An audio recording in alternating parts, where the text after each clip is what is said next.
요즘처럼 혼란한 시대는 영적 분별력이 참으로 중요합니다. 왜 그러냐면 여러분들도 많이 느끼셨겠지만 시간이 지나고 시대가 지나면 지날수록 가짜가 더 진짜 같아요.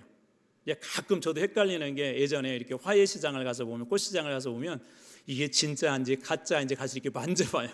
만져봐야 이게 좀 딱딱하니까 가짜구나, 또 이렇게 물컹물컹하니까 진짜구나, 그걸 알 수 있을 정도로 요즘 기술이 얼마나 발전했는지 가짜도 진짜 같습니다. 그런데 이게 영적인 영역에서도 마찬가지예요. 요즘은 아주 고도화되어 가지고요, 사입이나 이단들도 고도화되어서 가짜인지 진짜인지 정말 분별력을 갖지 않으면 분별하기 힘든 그런 시대가 되었습니다. 그러니 모든 문제가 이런 선악을 분별하는 일이 아주 중요해질 만큼 이렇게 중요한데, 그런데 안타깝게도 선악을 분별하는 것으로 모든 문제들이 해결되지가 않습니다. 그래서 신학자 칼바르트는 이런 얘기를 했어요. 마귀와 악에 대해서 이런 얘기를 했는데요, 짧고 날카로운 시선이 필요하다. 마귀, 악, 선악을 분별하는 것에 대해서 짧으면서도, 그리고 날카로운 시선이 필요하다라고 강조하면서도 선악의 분별은 최선이 아니다. 이게 가짜가 난무한 시대인데 선악을 분별하는 것이 시간 지나면서 정말 중요한데, 이 바르트라고 하는 그 신학자는 그런 날카로운 시선이 필요하지만 그것이 최선이 아니래요. 선악을 분별하는 것보다 더 중요한 것이 있다는 것이죠. 그것은 뭐냐면 절대적으로 예수 그리스도를 신뢰하는 게 더 중요하대요.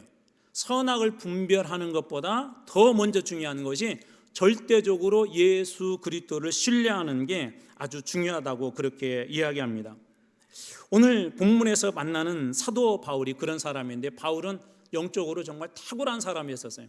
그래서 바울은 이 가짜와 진짜를 잘 구별할 수 있는 그런 영적인 능력이 있었고, 이게 사단의 역사인지 하나님의 역사인지 구분할 수 있는 충분한 능력이 있었지만, 그에게도 탁월한 한 가지가 있는데 절대적으로 어떤 상황에 있든지 하나님을 원망하지 않고 신뢰한다는 것입니다. 그래서 선악을 분별하는 것보다 더 중요한 것이 있는데, 어떤 상황에서도 절대적인 하나님에 대한 신뢰, 하나님에 대한 그런 믿음, 그것이 중요한데 그 본 중에 하나가 바로 이 바울이라는 사람입니다. 저희는 지금 바울이 3차 전도여행을 마치고 나서 이제 유대인들의 오해로 예루살렘에 와서 이 소동이 일어나고, 그리고 구속이 되어서 가이사라라고 하는 곳에서 2년 동안 묶여 있다가 이제 로마로 겨우 지난주에 출발을 했는데, 유라굴로라고 하는 광풍을 만나서 이 다행스럽게 배는 파손이 되었지만 바울이 위로해주고 예언한 대로 그 안에 있었던 276명의 사람들의 생명이 무사히 살아나고 한 섬에 도착하여 모두 다 구조되었다라고 하는 그런 말씀으로 지난 27장의 말씀을 마무리했습니다.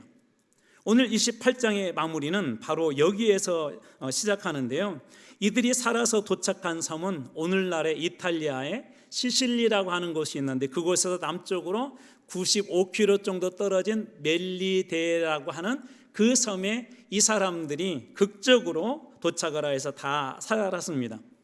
몸과 옷이 물에 젖어 있었기 때문에 추위에 떨고 있는 이 사람들을 보자 그곳에 살고 있는 원주민들이 나무를 가져다가 모닥불을 피우고 불을 피워줬어요. 그런데 그때 아마 좀 나무가 부족했던지 이 사도 바울이 나무를 조금 더 가져다가 불을 피웠는데 그때 상상하지 못한 일들이 한 가지가 일어났습니다. 그 속에서 독사 한 마리가 튀어나와 가지고 이 사도 바울을 문 거예요. 그리고 떨어지지 않는 모습을 보고 그때 멜리데 사람들이 이런 상상을 했답니다. 제가 현대어 성경으로 한번 읽어드리겠습니다. 사도행전 28장 4절입니다. 섬 사람들은 독사가 달라붙은 것을 보고 살인자가 틀림없어 바다에서는 살아왔지만 정의의 여신이 결코 살려두지 않을 거야 라고 서로 수군거렸다. 섬 사람들이 수군거렸대. 저 사람이 바다에서는 살아왔지만 저 사람이 저렇게 독사에 물려서 이제 죽게 되는 것은, 우리도 인광고 사상 있잖아요. 그런 것처럼 저 사람은 정의의 여신, 정의의 그 여신이 지금 심판하고 있는 거야 라고 이 섬 사람들이 그렇게 이야기를 합니다. 여기서 정의의 여신으로 불리는 그런 신이 있는데, 그리스 신화에 보면 디케라고 하죠. 디케. 최근에 한 전 법무부 장관이셨던 분이 쓴 그 책의 제목이 이런 책이 하나가 있어요. 디케의 눈물. 디케의 눈물이라는 것이 있는데 바로 그 디케입니다. 저희 그 개역 개정 성경에서는 거기에 공의라고 그렇게 표시가 되어 있는데 정확하게는 디케예요. 디케. 그러니까 정의의 여신인데 여기에 형평성의 개념이 추가되면서 오늘날에는 이제 법의 신으로서 한 손에는 이 공평의 저울을 들고 있고 한 손에는 이렇게 칼을 이렇게 들고 있는 유스타치아라고 하는 그런 신이, 법의 신이 여기에서 탄생을 합니다. 이제 여기 유스타치아라는 말에서 여러분이 잘 아는 영어 단어 하나가 나와요. 저스틱, 공의, 정의라고 하는 그 단어가 여기에서 나옵니다.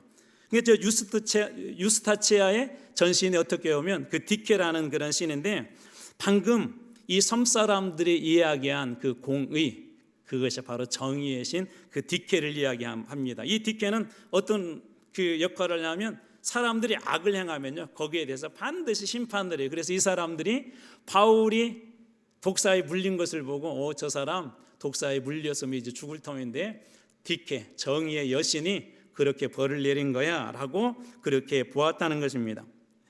그런데 오늘 본문의 말씀에 보면 사도 바울이 그렇게 물리고도 어떤 행동을 했다, 뭐 치료를 했다, 독사에 물렸으면 몇 가지 응급 이 조치를 취하는 그런 방법들이 있잖아요. 그런 이야기들이 전혀 없고 사람들이 계속 쳐다봤는데 이렇게 살아나는, 극적으로 살아나는 그런 일들이 오늘 본문에서 볼 수 있습니다.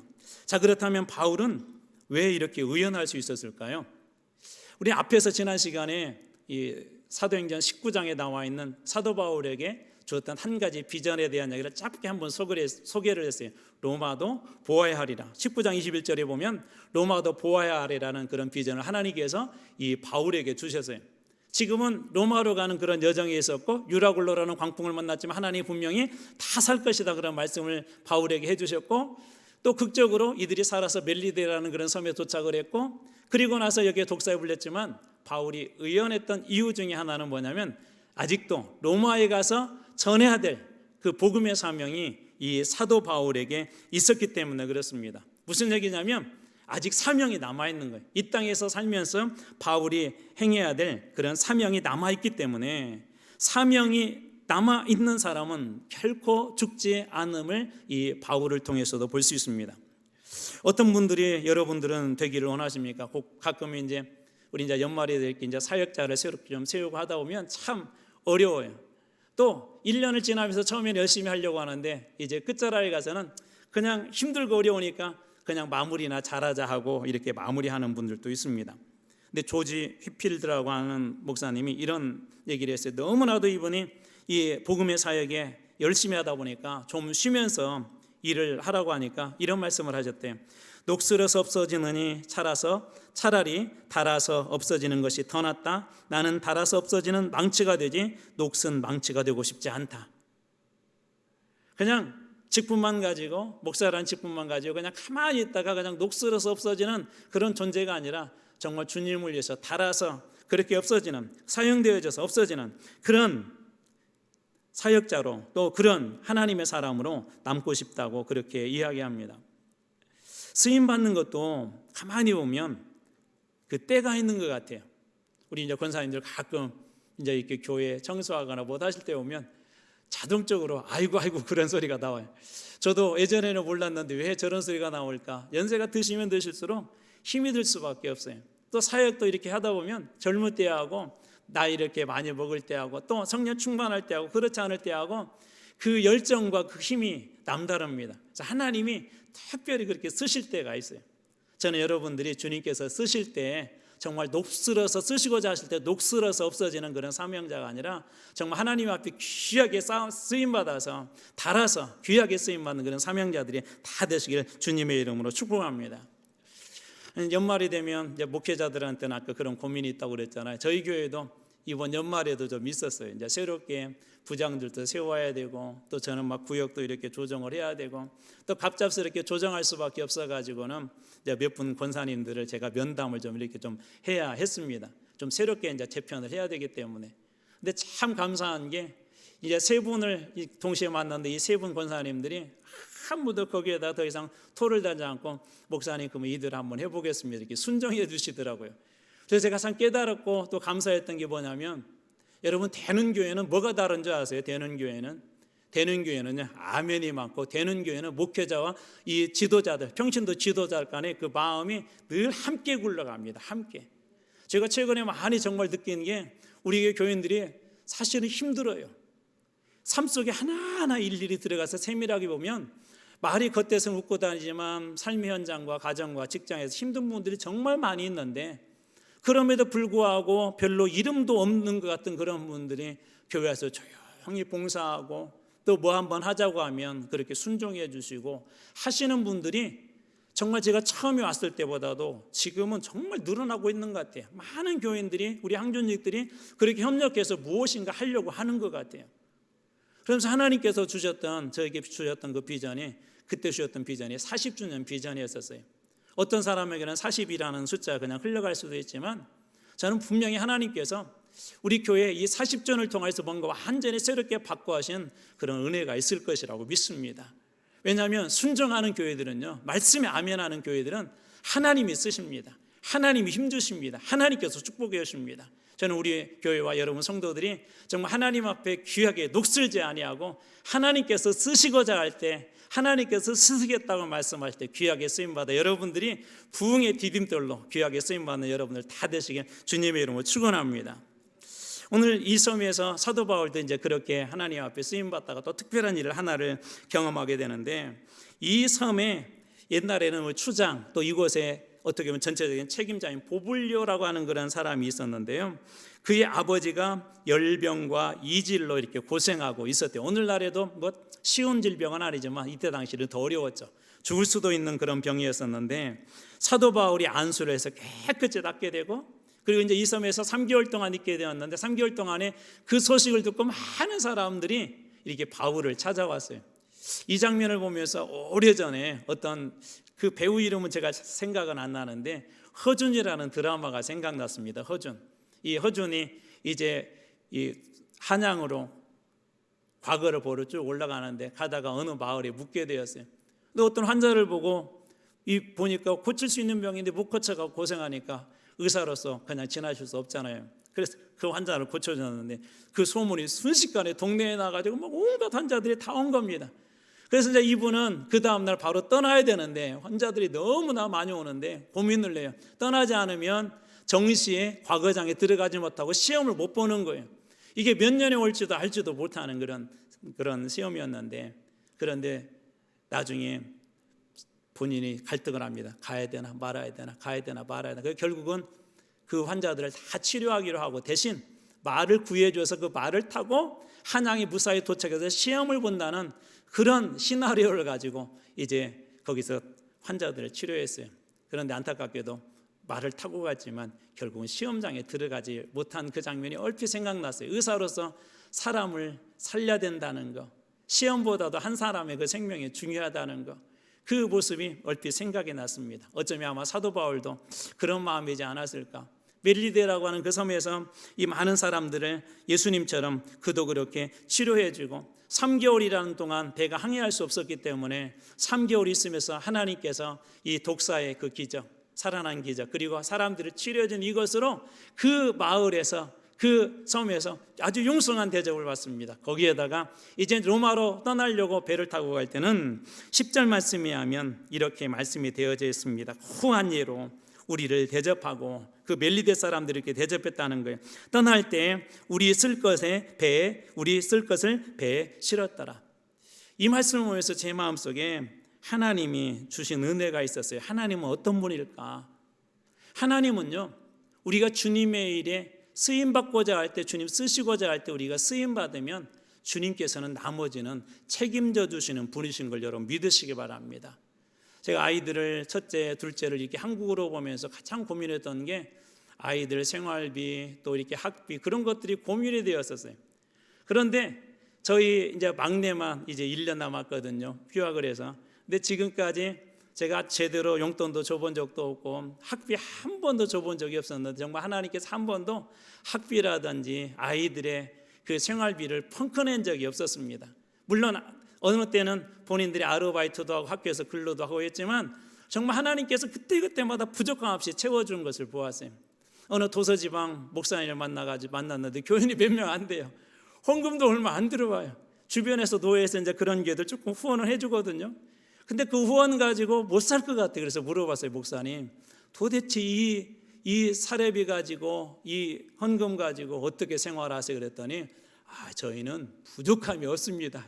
부족하지 않게 하나님께서 그때그때마다 이렇게 채워주신대요. 그래서 제가 그때 깨달은 게 있어요. 오늘 사도 바울도 마찬가지지만 우리가 주님께서 맡겨주신 주님의 일을 최선을 다해서 충성하고 주님께 쓰임받으면 나머지는 주님께서 책임져 주신다. 나머지는 모든 걸 주님께서 책임져 주신다. 제가 종종 그런 얘기 했잖아요. 우리 아이들 잘 키우고 싶잖아요. 그렇죠? 여기 우리 부모님들도 아마 다 그런 마음일 거예요. 또 이제 손주 손녀들 이렇게 보면서 그 아이들 잘 자랐으면 좋겠다는 그런 마음이 아마 할머니 할아버지의 그 마음일 거라고 생각돼요. 그런데 여러분이 키우는 것보다 하나님이 키우면 더 확실합니다. 여러분들이 보장하는 인생보다도 여러분이 물질이 되었던 학원을 보내고 마음껏 서포트 해줄 수 있는 재력과 권력과 힘이 있다 할지라도 하나님이 키워주실 때 더 훌륭한 자녀가 되고 멋진 자녀가 되고 주님의 영광이 되는 그런 자녀가 될 줄로 믿으시기 바랍니다. 우리는 주님께서 쓰시겠다 할 때 귀하게 쓰임받고, 그리고 주님께서는 그때 여러분의 인생을 그렇게 책임져 주실 줄로 믿습니다. 사도 바울에게도 이 멜리데 섬에서 3개월 동안 있는 동안에 이런 은혜를 누린 거예요. 그 배도 다 파손됐지, 이제 먹을 것도 배에서 가지고 왔던 모든 것도 다 없어졌지 하는데 하나도 부족함 없이 그렇게 채워주지 않습니까? 그리고 드디어 이제 배를 구해서 이 로마에 도착하게 되었어요. 그리고 이 로마에 도착하여서 그곳에 있는 유대인들을 가장 먼저 만났습니다. 그렇게 만나야 될 이유가 있어요. 왜 그러냐면 사도 바울에 대해서 예루살렘에서부터 이 오해되는 소문이 있었거든요. 거짓 소문들이. 그 이야기들을 먼저 사람들에게 꺼냅니다. 사도행전 28장 7절입니다. 사울 17절입니다. 사울 후에 바울이 유대인 중에 높은 사람들을 청하여, 여기 사울 후에라는 말은 로마에 도착해서, 그러니까 얼마 여독이 안 풀렸을 때죠. 유대인 중 높은 사람 지도자들을 청하여 그들이 모인 후 이르되, 여러분 형제들아, 내가 이스라엘 백성이나 우리 조상의 관습을 배척한 일이 없었다. 관습이나 조상들을 배척한 일이 없었고 그런 일이 없었는데 예루살렘에서 로마인의 손에 죄수로 내준 바 되었다. 이때 당시에 바울은 로마로 갔지만 죄수의 몸으로 갔지만 아직 죄가 확정이 되지 않았고, 또 이 바울은 로마인의 신분이 있었기, 로마 시민권이 있었기 때문에 가택연금 형태로 해서 그는 지금 구속 상태에 있어서 가택연금 형태로, 그러니까 좀 더 감옥에 있는 것보다는 자유롭게 있을 수 있었죠. 그래서 유대인 중에 높은 사람들을 초청을 해서 자신에 대한 오해를 먼저 이렇게 풀려고 했습니다. 그리고 나서 사람들에게 했던 가장 중요한 행위가 하나가 있어요. 23절 말씀입니다. 그들이 날짜를 정하고 그가 유숙하는 집에 많이 오니, 이제 사람들이 이 바울이 유숙하는 집에 이렇게 왔는데 바울이 아침부터 저녁까지 강론하여 하나님의 나라를 증언하고, 첫 번째 무엇을 했다고요? 하나님의 나라에 관해서. 특별히 사복음서에 보면 예수님이 전한 가장 중요한 복음 중에 하나는 뭐냐면 하나님의 나라였어요. 하나님의 나라. 하나님의 나라에 대한 이야기는 바울도 그 하나님의 나라에 대해서 이야기를 합니다. 증언하고 모세의 율법과 선지자의 말, 거기에 예언한, 구약에 예언한 그런 메시아가 예수라는 것을, 예수에 대해서 이 사람들에게 권했다. 예수를 믿으라고 그렇게 복음을 전했다. 그렇게 이야기합니다. 하나님의 나라와 예수 그리스도는 사도 바울에게 있어서도 복음의 핵심이었었어요. 그러니까 바울이 가서 첫 번째 유대 사람들을 만나서 오해를 풀고 이제 어느 정도 풀린 사람들을 모아서 가장 먼저 했던 것은 뭐냐면 이 로마에서도 갇힌 신분에서도 그는 복음을 전했습니다. 사실 이 복음이 아니었다면 세상적으로 온 바울은 탄탄대로를 걷는 소위 성공하는 사람이 되었을 것입니다. 최고의 학부를 나왔고 또 좋은 직장을 얻었던 사람이고 또 어느 정도 영향력이 있었던 사람이기 때문에 그는 많은 것들을 누릴 수 있는 사람이었는데 그 복음 때문에 지금 묶여 있었잖아요. 그것 때문에 죄수의 몸이 되어서 로마까지 왔는데 바울은 또다시 그 복음을 사람들에게 전합니다. 왜 바울은 예수를 그럼에도 불구하고 또 전하는 것일까요? 예수님 때문에 구속당하고 예수님 때문에 어려운 일을 당하고 그 복음 때문에 지금까지 이런 어려운 일들을 겪어왔는데 그거에 대해서 원망하지 않고 다시 이 복음을 전합니다. 저는 이런 상황이 되면 이랬을 것 같아요.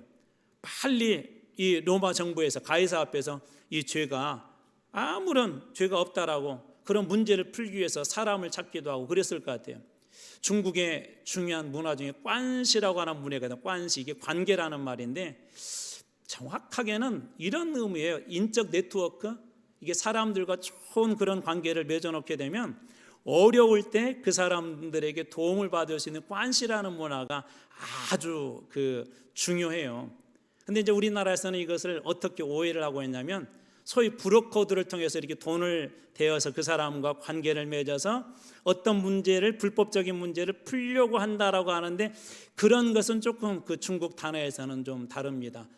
가다는 말이고 호먼, 뒷문이라는 말인데, 뒷문으로 가다, 뒷문을 이용한다. 그러니까 정상적인 방법이 아니라 돈 같은 것을 주고 뇌물을 주고 어떤 문제를 해결하려고 할 때는 그 단어를 써요. 근데 관시는 원래는 좀 긍정적인 의미인데 보통 우리나라에서는 좀 부정적인 의미로도 많이 쓰죠. 근데 중요한 건 뭐냐면 중국에서는 정말 이 관시가 중요해요. 어떤 사람하고 관계를 맺느냐에 따라서 사업을 크게 확장시킬 수도 있고 어떤 문제를 쉽게 해결할 수도 있고, 그렇게 관시가 중요합니다.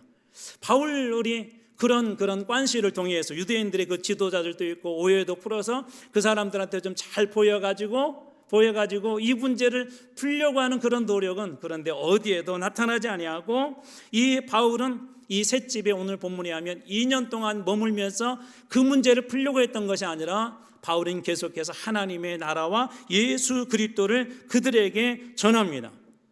여러분, 도대체 왜 바울은 자신의 그런 육신의 그 풀림, 안락함, 죄 없음, 그것보다도 바울은 이 복음과 예수에 대해서 그렇게 묶여 있으면서도 그렇게 전하려고 했을까요? 딱 한 가지예요. 복음만이 사람의 영혼을 살릴 수 있기 때문에, 예수 그리스도만이 유일한 구원의 길이기 때문에, 다른 길은 없기 때문에 그 영혼을 위해서 로마도 보아야 하려는 하나님께 주신 그 비전을 가지고 로마에 있는 사람들에게 바울은 여전히 그들에게 그 복음을 전하고 있었던 것입니다. 바울은 로마에 붙잡혀 있으면서도 그뿐만 아니라 교회와 성도들에게도 끊임없이 편지를 썼어요. 예를 들자면 에베소서, 골로새서, 빌레몬서, 빌립보서, 오늘 우리가 사도행전 28장까지 쓰여 있는 이때 당시에 방금 제가 소개했던 에베소, 골로새, 그 다음에 빌립보, 그리고 개인인 빌로모에게도 이 편지를 씁니다. 그러니까 끊임없이 이곳에서도 교회를 돌보고 말씀을 전하고 하는 이 말씀 사역을 이 로마에서도 묶여 있으면서도 이 바울은 끊임없이 그 사역을 감당합니다. 그리고 거기에서 사도행전 28장은 사실 다 끝나버려요. 바울은 거기서 끝난 게 아니거든요. 사도행전 28장은 이제 여기에서 2년 동안 있었다 하면서 28장이 다 끝나버리고 맙니다. 그리고 28장 이후에 대략 한 AD 62년 경우에 사도 바울이 잠시 석방을 해요. 석방됩니다. 그리고 이때 당시 또 어려운 일이 하나가 교회에 있었는데 야고보라고 하는 사도는 순교를 당하게 되고요. 그리고 62년, 63년 대략 한 2년 동안 소위 5차 선교 여행을 바울이 떠나요. 사도행전은 없는 사도행전 이후에 5차 선교 여행을 떠나는데 빌립보, 에베소, 고린도, 그레데를 이렇게 방문하고, 이때 당시에 디모데전서와 디도서를 이렇게 기록하는데, 이 서바나, 오늘날의 스페인인데 아마 스페인도 방문했을 것이다, 그렇게 이야기합니다. 제가 지금 여러분에게 말씀드린 것은 28장 이후에 사도 바울이 28장에서 거기에서만 복음을 전하는 것이 아니라 다시 선교여행을 딴 5차 선교여행에 대해서 말씀드리는 것입니다. 그리고 나서 AD 64년에 이 로마의 감옥에 다시 2차 투옥이 되고, 이때 디모데 후서를 쓰게 되는데, 이때 64년에 로마의 중대한 사건 하나가 발생을 하는데요. 로마의 대화재가 발생합니다. 대화재. 그래서 이제 네로 황제가 이것을 기독교인들이 했다라는 그런 소문으로 기독교인들을 박해하는 대박해적인 사건들이 등장하는데, 바로 이때쯤에 사도 바울이 2차로 투옥이 됩니다. 그리고 66년에는 예루살렘의 유대인들이 반란을 일으키면서 이 정국이 막 혼란스럽게 돌아가요. 유대인과 로마의 정부, 유대 나라와 로마의 정부에 여러 가지 막 긴장감들이 막 돌기 시작하면서 결국 AD 68년에 로마 감옥에서 사도 바울은 순교를 해요. 이게 지금 제가 말씀드린 것은 28장 이후에 일어나는 일입니다. 그리고 참고로 AD 이제 70년에 로마의 티투스에서 예루살렘이 완전히 정복되고 예루살렘에 있는 성전도 완전히 파괴를 당하게 됩니다.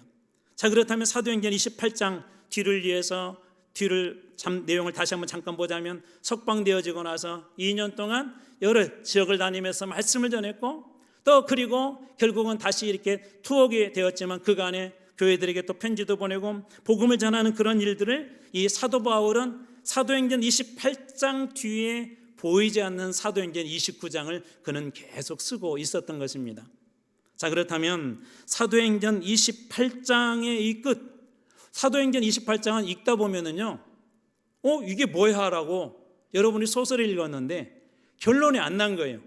나름대로 막 열심히 지금 막 긴장감이 넘치고 이제 로마 감옥에서 사도 바울이 풀려날 수 있을까? 아니면 바울이 전한 막 복음이 엄청나게 막 퍼졌다고 할까? 그렇게 해서 바울이 전한 복음이 로마에 충만해졌다라고 사도행전 28장에 다 끝나버리면 되는데 그렇지 않고 열심히 전했다라고 28장에서 다 끝나버려요.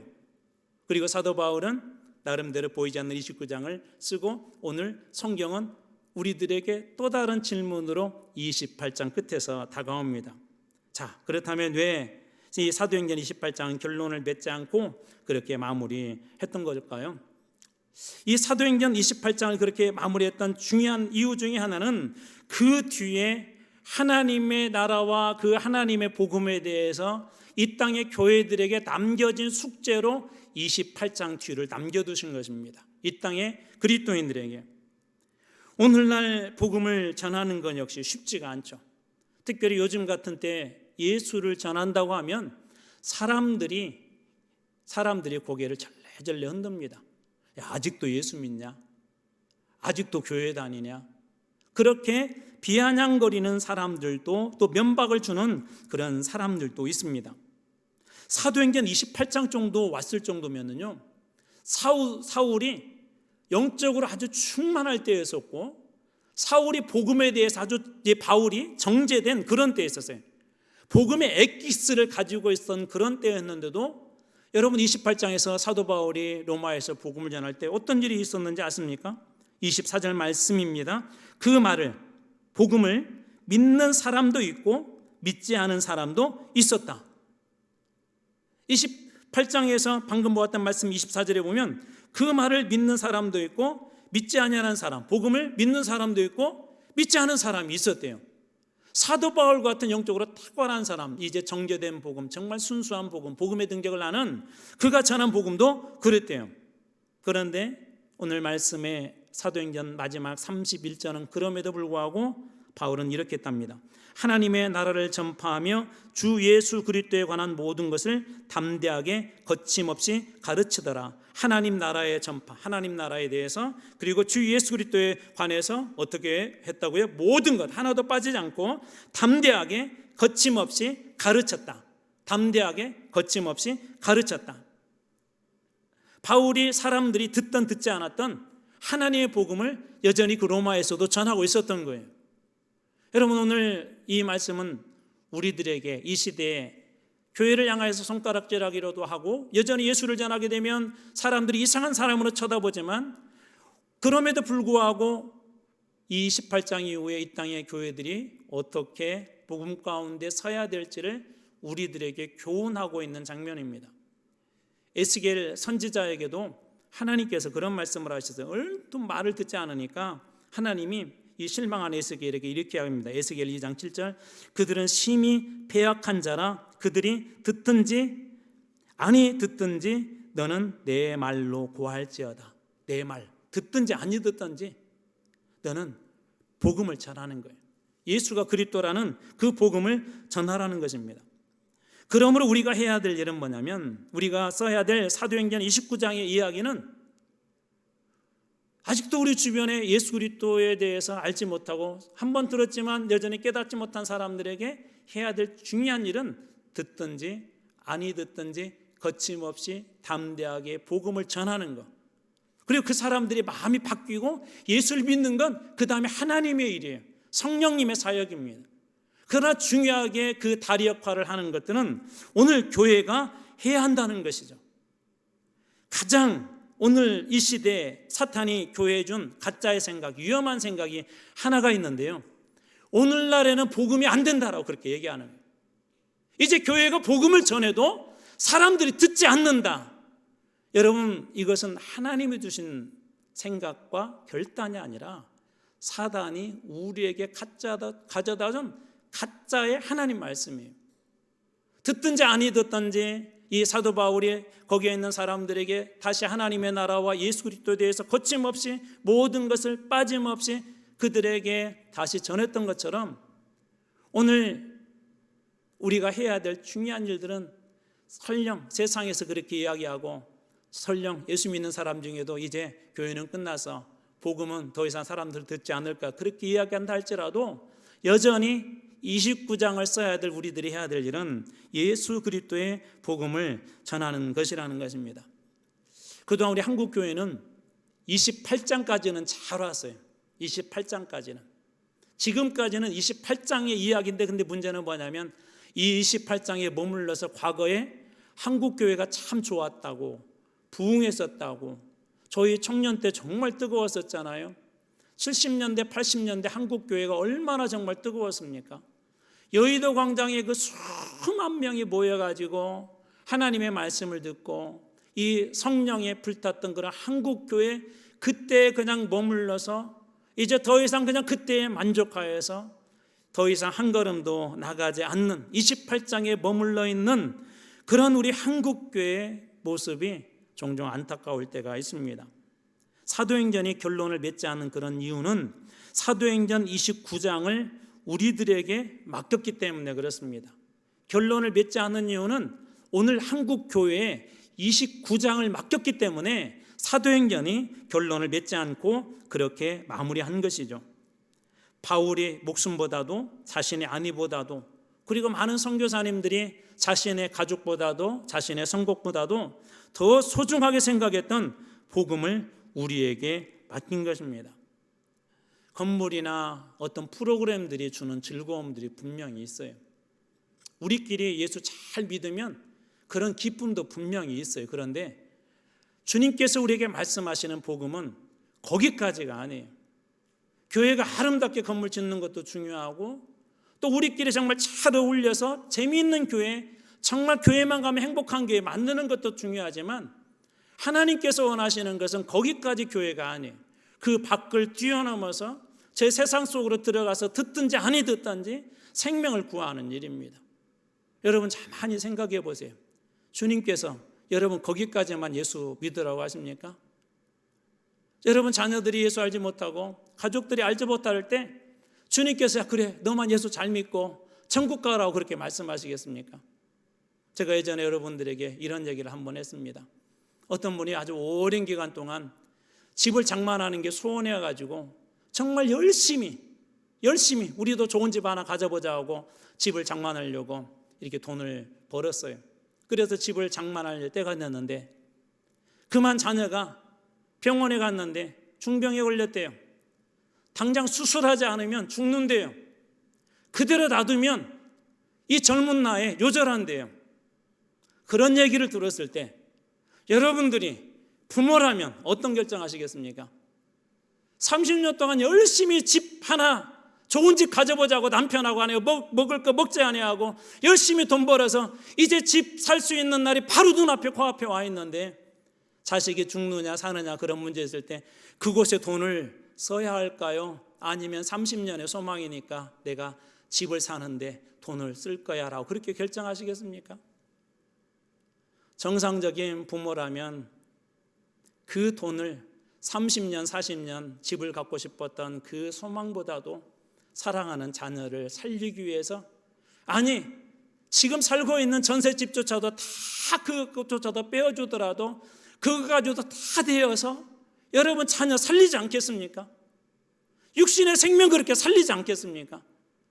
그런데 어느 순간 우리의 신앙은 28장에 머물러서 나만 교회 잘 다니면 되고 나만 예수 잘 믿으면 되고 우리 자녀들이 영적으로 죽어가는 데는 관심이 없고 그리스도의 복음을 전해야 된다는 생각은 머릿속 안에만 머물러 있고 살려야 된다는 생각은 그냥 영적인 감정에만 머물러 있고 자녀가 주님으로부터 멀어지는데 내 인생이 고통스러울 때는 눈물을 흘리는 것도 그렇게 쉬워지는데 예수 앞에 나오지 않는 자녀를 보면서도 눈물을 흘리지 않는 우리 자신의 모습이 혹시 거꾸로 가고 있는 그런 신앙의 모습이 우리 자신은 아닌지 한번 되돌아봐야 할 것입니다.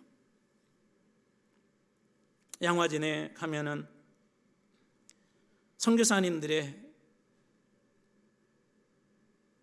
묘들이 있는데 그쪽 한쪽 구석에 가면 무명의 영아들의 묘가 있어요. 무명, 이름도 없어요. 쉽게 얘기하자면 태어나자마자 며칠 안 돼서 아이들이 죽어가지고 이름도 없는 선교사님들 자녀가 있습니다. 가만히 생각해 봤어요. 왜 하나님은 정말 이 조선의 땅에, 우리 언더우드 선교사님이 그랬다고 했잖아요. 조선 땅을 바꿔놔서 주여 아무것도 보이지 않습니다. 그 절망의 땅에 당신의 목숨 내어놓고 들어왔는데 더 아픈 게 뭔지 아세요? 자기 목숨보다도 자녀의 죽음 아니에요. 더군다나 얼굴도 며칠도 보지 못하고 몇 시간도 보지 못하고 그 자녀들이 풍토병에, 알지 못하는 병에 다 죽어가는데도 그 자녀를 그 땅에다 묻고 왜 다시? 그 복음 때문에 들어와서 복음 때문에 자녀가 희생되었는데 왜 다시? 그 복음 가지고 조선 사람들에게 가서 그 복음을 전했을까요? 그 선교사님들에게 선교사님들이 써야 될 사도행전 29장이었기 때문에 그렇습니다.